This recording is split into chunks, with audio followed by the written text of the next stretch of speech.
doméstico es trabajo, aunque digan que no, sí. Que comidas, que lavar, que planchar, que fregar los suelos, que es trabajo, es trabajo.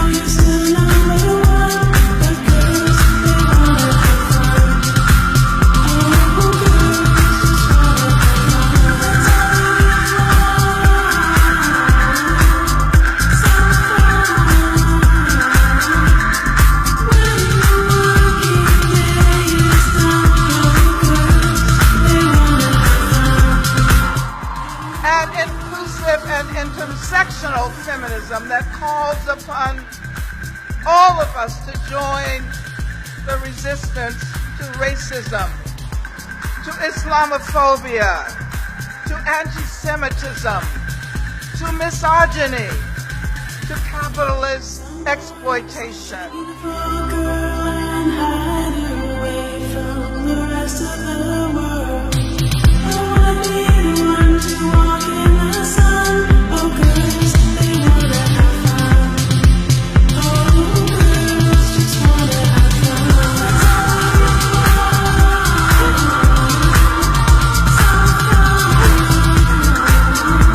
Ahora, huelga de mujeres, pero solo mujeres, unidas, a por ellos.